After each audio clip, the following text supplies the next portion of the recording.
श्री गुरुदेव दत्त। श्री स्वामी समर्थ महाराज की जय। नमस्कार प्रेमळ स्वामी भक्तांनो, दत्तगुरु महाराजांचा असा एक मंत्र आहे ज्याच्या आधाराने मनुष्य आपल्या जीवनात लाखो करोडो रुपयांच्या इच्छा पूर्ण करू शकतो।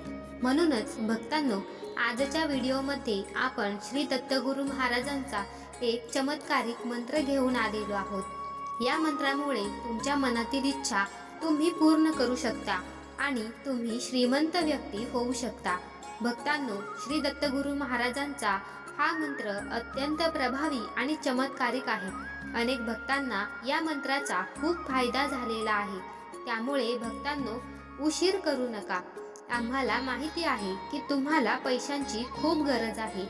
या मंत्राचा चमत्कार पाहण्यासाठी तुम्हाला हा मंत्र तुमच्या मोबाईलवरती 108 वेळा लावून सोडून द्यायचा आहे। या मंत्राच्या आवाजाने तुमच्या घरात दडलेली संपत्ती प्रकट होईल। तुम्ही अचानक श्रीमंत व्यक्ती व्हाल। भक्तांनो, तुम्ही कष्ट तर भरपूर करता, पण तुमच्या हातामध्ये पैसा टिकत नाही। तिजोरी कायम रिकामी राहते।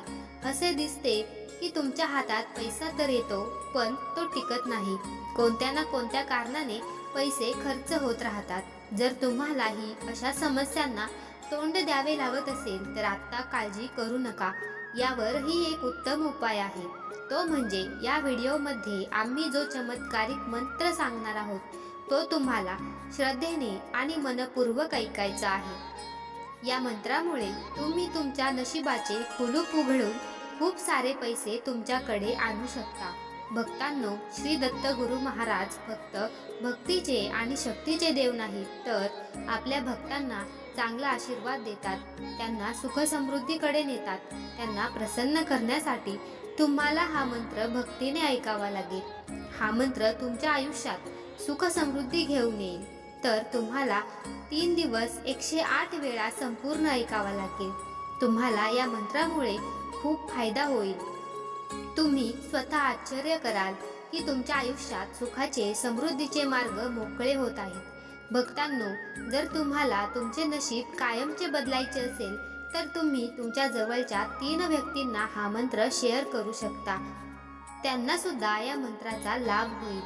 हा मंत्र तुम्ही तुमच्या आयुष्यातील दारिद्र्य कायमचे कमी करू शकता। तुम्ही रात्रंदिवस भरपूर कष्ट करता, परंतु तुम्हाला जास्त पैसे मिळत नाहीत। घरातील व्यक्तींच्या गरजा तुमच्या हातून पूर्ण होत नाहीत। जर तुम्हीही अशा समस्यांना सामोरे जात असाल तर तुम्ही आजच हा मंत्र आवर्जून ऐकावा। माझे हे शब्द ऐकल्यानंतर तुम्हाला उत्सुकता वाटत असेल की काय आहे या मंत्रामध्ये, त्यामुळे इतके सर्व काही घडू शकते। जर तुम्हालाही याचा अनुभव घ्यायचा असेल तर तुम्ही आजच आणि आत्ताच हा मंत्र ऐकायला सुरुवात करा। भविष्यातही तुम्हाला असेच स्वामींचे, दत्तगुरु महाराजांचे चमत्कारिक मंत्र जप ऐकायचे असतील तर आत्ताच आपल्या चॅनेलला सबस्क्राईब करा। हा मंत्र ऐकल्यानंतर तुमच्या घरात इतका पैसा येईल की सांभाळणे कठीण होऊन जाईल। सर्वांनी तुमची साथ सोडली असेल, पण देव तुमची साथ सोडणार नाही। जे लोक तुमचा विचार करत नाही तेही तुमच्याशी बोलायला तरसतील। वर्षभर घरामध्ये पैसा येत राहील। भक्तांनो, तुमच्या पाठीमागे लागलेली पनौती एका मिनिटात नष्ट होईल। हे सर्व सत्यात उतरवण्यासाठी प्रेमळ स्वामी भक्तांनो, तुम्हाला हा मंत्र फक्त मन लावून शांतपणे ऐकायचा आहे। चला तर जास्त वेळ न घेता आताच आपल्या या मंत्र जपाला सुरुवात करूया।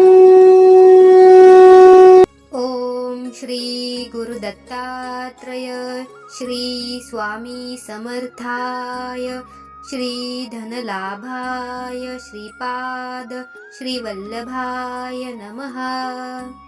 ओम श्री गुरु दत्तात्रय श्री स्वामी समर्थाय श्री धनलाभाय श्रीपाद श्रीवल्लभाय नमः।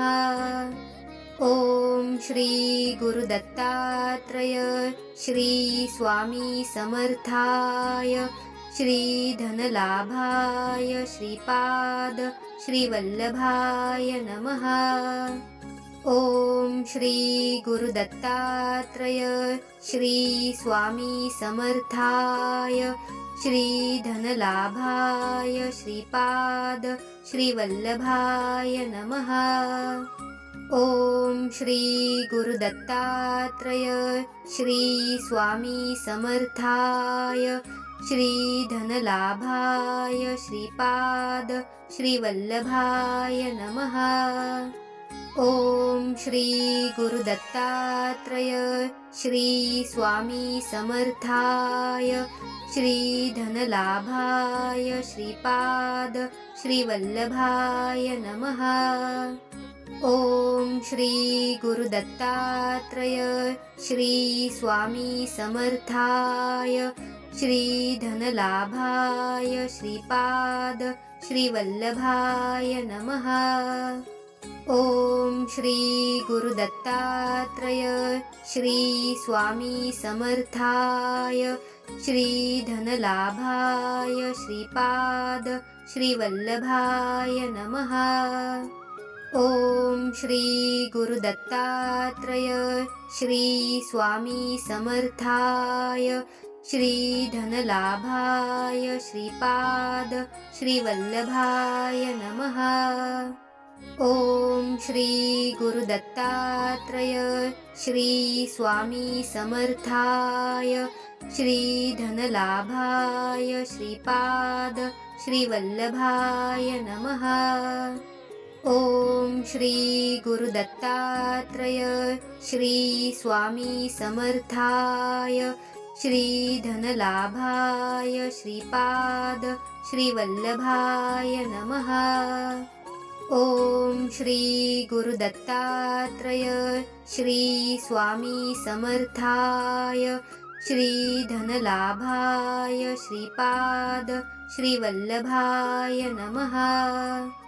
ओम श्री गुरुदत्तात्रय श्री स्वामी समर्थाय श्री धनलाभाय श्रीपाद श्रीवल्लभाय नमः। ओम श्री गुरुदत्तात्रय श्री स्वामी समर्थाय श्री धनलाभाय श्रीपाद श्रीवल्लभाय नमः। ओम श्री गुरुदत्तात्रय श्री स्वामी समर्थाय श्री धनलाभाय श्रीपाद श्रीवल्लभाय नमः। ओम श्री गुरुदत्तात्रय श्री स्वामी समर्थाय श्री धनलाभाय श्रीपाद श्रीवल्लभाय नमः। ओम श्री गुरुदत्तात्रय श्री स्वामी समर्थाय श्री धनलाभाय श्रीपाद श्रीवल्लभाय नमः। ओम श्री गुरुदत्तात्रय श्री स्वामी समर्थाय श्री धनलाभाय श्रीपाद श्रीवल्लभाय नमः। ओम श्री गुरुदत्तात्रय श्री स्वामी समर्थाय श्री धनलाभाय श्रीपाद श्रीवल्लभाय नमः। ओम श्री गुरुदत्तात्रय श्री स्वामी समर्थाय श्री धनलाभाय श्रीपाद श्रीवल्लभाय नमः। ओम श्री गुरुदत्तात्रय श्री स्वामी समर्थाय श्री धनलाभाय श्रीपाद श्रीवल्लभाय नमः। ओम श्री गुरुदत्तात्रय श्री स्वामी समर्थाय श्री धनलाभाय श्रीपाद श्रीवल्लभाय नमः। ओम श्री गुरुदत्तात्रय श्री स्वामी समर्थाय श्री धनलाभाय श्रीपाद श्रीवल्लभाय नमः। ओम श्री गुरुदत्तात्रय श्री स्वामी समर्थाय श्री धनलाभाय श्रीपाद श्रीवल्लभाय नमः। ओम श्री गुरुदत्तात्रय श्री स्वामी समर्थाय श्री धनलाभाय श्रीपाद श्रीवल्लभाय नमः। ओम श्री गुरुदत्तात्रय श्री स्वामी समर्थाय श्री धनलाभाय श्रीपाद श्रीवल्लभाय नमः। ओम श्री गुरुदत्तात्रय श्री स्वामी समर्थाय श्री धनलाभाय श्रीपाद श्रीवल्लभाय नमः।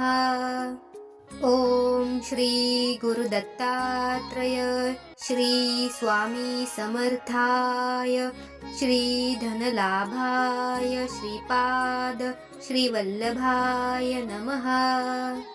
ओम श्री गुरुदत्तात्रय श्री स्वामी समर्थाय श्री धनलाभाय श्रीपाद श्रीवल्लभाय नमः। ओम श्री गुरुदत्तात्रय श्री स्वामी समर्थाय श्री धनलाभाय श्रीपाद श्रीवल्लभाय नमः। ओम श्री गुरुदत्तात्रय श्री स्वामी समर्थाय श्री धनलाभाय श्रीपाद श्रीवल्लभाय नमः। ओम श्री गुरुदत्तात्रय श्री स्वामी समर्थाय श्री धनलाभाय श्रीपाद श्रीवल्लभाय नमः। ओम श्री गुरुदत्तात्रय श्री स्वामी समर्थाय श्री धनलाभाय श्रीपाद श्रीवल्लभाय नमः। ओम श्री गुरुदत्तात्रय श्री स्वामी समर्थाय श्री धनलाभाय श्रीपाद श्रीवल्लभाय नमः। ओम श्री गुरुदत्तात्रय श्री स्वामी समर्थाय श्री धनलाभाय श्रीपाद श्रीवल्लभाय नमः। ओम श्री गुरुदत्तात्रय श्री स्वामी समर्थाय श्री धनलाभाय श्रीपाद श्रीवल्लभाय नमः। ओम श्री गुरुदत्तात्रय श्री स्वामी समर्थाय श्री धनलाभाय श्रीपाद श्रीवल्लभाय नमः। ओम श्री गुरुदत्तात्रय श्री स्वामी समर्थाय श्री धनलाभाय श्रीपाद श्रीवल्लभाय नमः। ओम श्री गुरुदत्तात्रय श्री स्वामी समर्थाय श्री धनलाभाय श्रीपाद श्रीवल्लभाय नमः। ओम श्री गुरुदत्तात्रय श्री स्वामी समर्थाय श्री धनलाभाय श्रीपाद श्रीवल्लभाय नमः। ओम श्री गुरुदत्तात्रय श्री स्वामी समर्थाय श्री धनलाभाय श्रीपाद श्रीवल्लभाय नमः। ओम श्री गुरुदत्तात्रय श्री स्वामी समर्थाय श्री धनलाभाय श्रीपाद श्रीवल्लभाय नमः। ओम श्री गुरुदत्तात्रय श्री स्वामी समर्थाय श्री धनलाभाय श्रीपाद श्रीवल्लभाय नमः। ओम श्री गुरुदत्तात्रय श्री स्वामी समर्थाय श्री धनलाभाय श्रीपाद श्रीवल्लभाय नमः। ओम श्री गुरुदत्तात्रय श्री स्वामी समर्थाय श्री धनलाभाय श्रीपाद श्रीवल्लभाय नमः। ओम श्री गुरुदत्तात्रय श्री स्वामी समर्थाय श्री धनलाभाय श्रीपाद श्रीवल्लभाय नमः। ओम श्री गुरुदत्तात्रय श्री स्वामी समर्थाय श्री धनलाभाय श्रीपाद श्रीवल्लभाय नमः। ओम श्री गुरुदत्तात्रय श्री स्वामी समर्थाय श्री धनलाभाय श्रीपाद श्रीवल्लभाय नमः। ओम श्री गुरुदत्तात्रय श्री स्वामी समर्थाय श्री धनलाभाय श्रीपाद श्रीवल्लभाय नमः। ओम श्री गुरुदत्तात्रय श्री स्वामी समर्थाय श्री धनलाभाय श्रीपाद श्रीवल्लभाय नमः। ओम श्री गुरुदत्तात्रय श्री स्वामी समर्थाय श्री धनलाभाय श्रीपाद श्रीवल्लभाय नमः। ओम श्री गुरुदत्तात्रय श्री स्वामी समर्थाय श्री धनलाभाय श्रीपाद श्रीवल्लभाय नमः। ओम श्री गुरुदत्तात्रय श्री स्वामी समर्थाय श्री धनलाभाय श्रीपाद श्रीवल्लभाय नमः। ओम श्री गुरुदत्तात्रय श्री स्वामी समर्थाय श्री धनलाभाय श्रीपाद श्रीवल्लभाय नमः। ओम श्री गुरुदत्तात्रय श्री स्वामी समर्थाय श्री धनलाभाय श्रीपाद श्रीवल्लभाय नमः। ओम श्री गुरुदत्तात्रय श्री स्वामी समर्थाय श्री धनलाभाय श्रीपाद श्रीवल्लभाय नमः।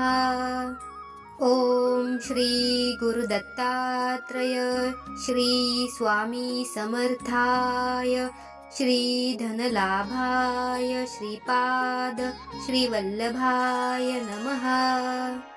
ओम श्री गुरुदत्तात्रय श्री स्वामी समर्थाय श्री धनलाभाय श्रीपाद श्रीवल्लभाय नमः।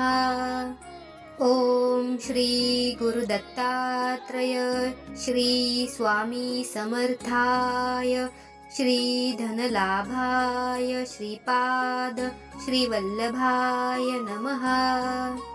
ओम श्री गुरुदत्तात्रय श्री स्वामी समर्थाय श्री धनलाभाय श्रीपाद श्रीवल्लभाय नमः। ओम श्री गुरुदत्तात्रय श्री स्वामी समर्थाय श्री धनलाभाय श्रीपाद श्रीवल्लभाय नमः।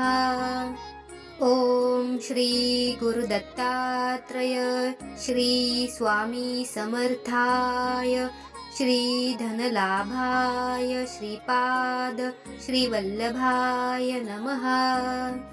ओम श्री गुरुदत्तात्रय श्री स्वामी समर्थाय श्री धनलाभाय श्रीपाद श्रीवल्लभाय नमः। ओम श्री गुरुदत्तात्रय श्री स्वामी समर्थाय श्री धनलाभाय श्रीपाद श्रीवल्लभाय नमः।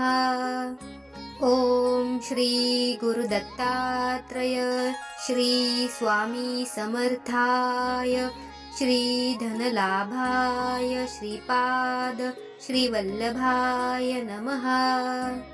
ओम श्री गुरुदत्तात्रय श्री स्वामी समर्थाय श्री धनलाभाय श्रीपाद श्रीवल्लभाय नमः। ओम श्री गुरुदत्तात्रय श्री स्वामी समर्थाय श्री धनलाभाय श्रीपाद श्रीवल्लभाय नमः। ओम श्री गुरुदत्तात्रय श्री स्वामी समर्थाय श्री धनलाभाय श्रीपाद श्रीवल्लभाय नमः। ओम श्री गुरुदत्तात्रय श्री स्वामी समर्थाय श्री धनलाभाय श्रीपाद श्रीवल्लभाय नमः। ओम श्री गुरुदत्तात्रय श्री स्वामी समर्थाय श्री धनलाभाय श्रीपाद श्रीवल्लभाय नमः। ओम श्री गुरुदत्तात्रय श्री स्वामी समर्थाय श्री धनलाभाय श्रीपाद श्रीवल्लभाय नमः। ओम श्री गुरुदत्तात्रय श्री स्वामी समर्थाय श्री धनलाभाय श्रीपाद श्रीवल्लभाय नमः। ओम श्री गुरुदत्तात्रय श्री स्वामी समर्थाय श्री धनलाभाय श्रीपाद श्रीवल्लभाय नमः। ओम श्री गुरुदत्तात्रय श्री स्वामी समर्थाय श्री धनलाभाय श्रीपाद श्रीवल्लभाय नमः। ओम श्री गुरुदत्तात्रय श्री स्वामी समर्थाय श्री धनलाभाय श्रीपाद श्रीवल्लभाय नमः। ओम श्री गुरुदत्तात्रय श्री स्वामी समर्थाय श्री धनलाभाय श्रीपाद श्रीवल्लभाय नमः। ओम श्री गुरुदत्तात्रय श्री स्वामी समर्थाय श्री धनलाभाय श्रीपाद श्रीवल्लभाय नमः। ओम श्री गुरुदत्तात्रय श्री स्वामी समर्थाय श्री धनलाभाय श्रीपाद श्रीवल्लभाय नमः। ओम श्री गुरुदत्तात्रय श्री स्वामी समर्थाय श्री धनलाभाय श्रीपाद श्रीवल्लभाय नमः। ओम श्री गुरुदत्तात्रय श्री स्वामी समर्थाय श्री धनलाभाय श्रीपाद श्रीवल्लभाय नमः। ओम श्री गुरुदत्तात्रय श्री स्वामी समर्थाय श्री धनलाभाय श्रीपाद श्रीवल्लभाय नमः। ओम श्री गुरुदत्तात्रय श्री स्वामी समर्थाय श्री धनलाभाय श्रीपाद श्रीवल्लभाय नमः। ओम श्री गुरुदत्तात्रय श्री स्वामी समर्थाय श्री धनलाभाय श्रीपाद श्रीवल्लभाय नमः। ओम श्री गुरुदत्तात्रय श्री स्वामी समर्थाय श्री धनलाभाय श्रीपाद श्रीवल्लभाय नमः। ओम श्री गुरुदत्तात्रय श्री स्वामी समर्थाय श्री धनलाभाय श्रीपाद श्रीवल्लभाय नमः। ओम श्री गुरुदत्तात्रय श्री स्वामी समर्थाय श्री धनलाभाय श्रीपाद श्रीवल्लभाय नमः। ओम श्री गुरुदत्तात्रय श्री स्वामी समर्थाय श्री धनलाभाय श्रीपाद श्रीवल्लभाय नमः। ओम श्री गुरुदत्तात्रय श्री स्वामी समर्थाय श्री धनलाभाय श्रीपाद श्रीवल्लभाय नमः। ओम श्री गुरुदत्तात्रय श्री स्वामी समर्थाय श्री धनलाभाय श्रीपाद श्रीवल्लभाय नमः। ओम श्री गुरुदत्तात्रय श्री स्वामी समर्थाय श्री धनलाभाय श्रीपाद श्रीवल्लभाय नमः। ओम श्री गुरुदत्तात्रय श्री स्वामी समर्थाय श्री धनलाभाय श्रीपाद श्रीवल्लभाय नमः। ओम श्री गुरुदत्तात्रय श्री स्वामी समर्थाय श्री धनलाभाय श्रीपाद श्रीवल्लभाय नमः। ओम श्री गुरुदत्तात्रय श्री स्वामी समर्थाय श्री धनलाभाय श्रीपाद श्रीवल्लभाय नमः। ओम श्री गुरुदत्तात्रय श्री स्वामी समर्थाय श्री धनलाभाय श्रीपाद श्रीवल्लभाय नमः। ओम श्री गुरुदत्तात्रय श्री स्वामी समर्थाय श्री धनलाभाय श्रीपाद श्रीवल्लभाय नमः। ओम श्री गुरुदत्तात्रय श्री स्वामी समर्थाय श्री धनलाभाय श्रीपाद श्रीवल्लभाय नमः।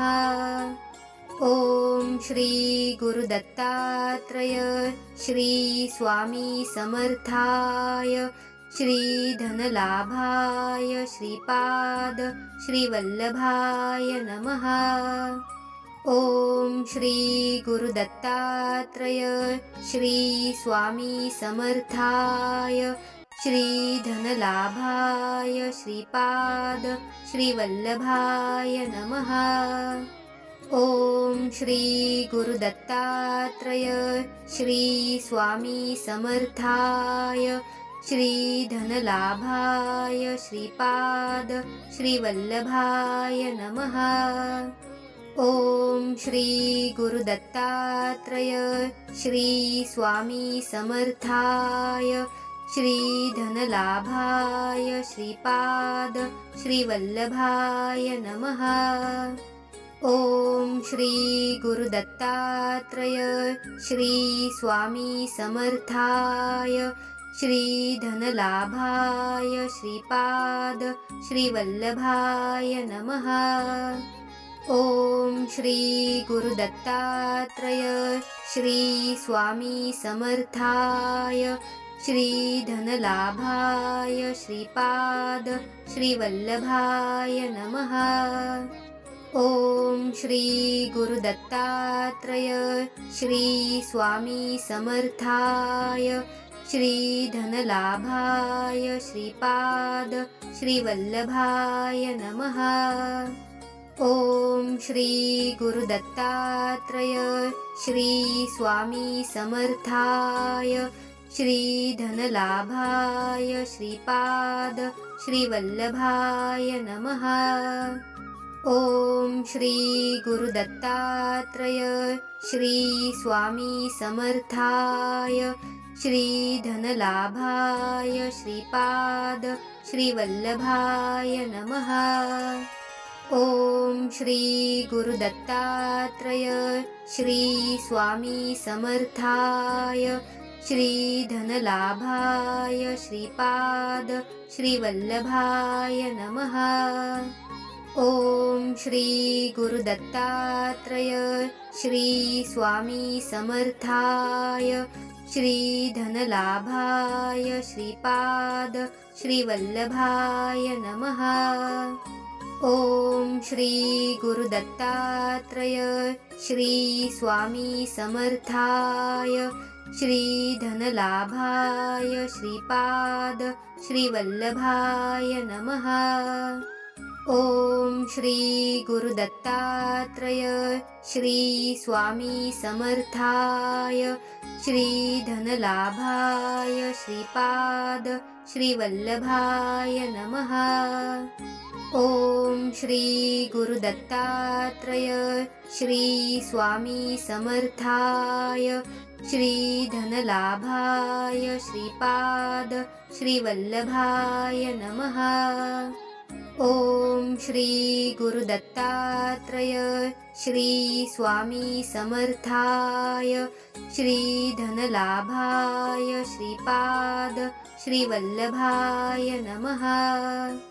ॐ श्री गुरुदत्तात्रय श्री स्वामी समर्थाय श्रीधनलाभाय श्रीपाद श्रीवल्लभाय नमः। ॐ श्री गुरुदत्तात्रय श्री स्वामी समर्थाय श्रीधनलाभाय श्रीपाद श्रीवल्लभाय नमः। ॐ श्री गुरुदत्तात्रय श्री स्वामी समर्थाय श्रीधनलाभाय श्रीपाद श्री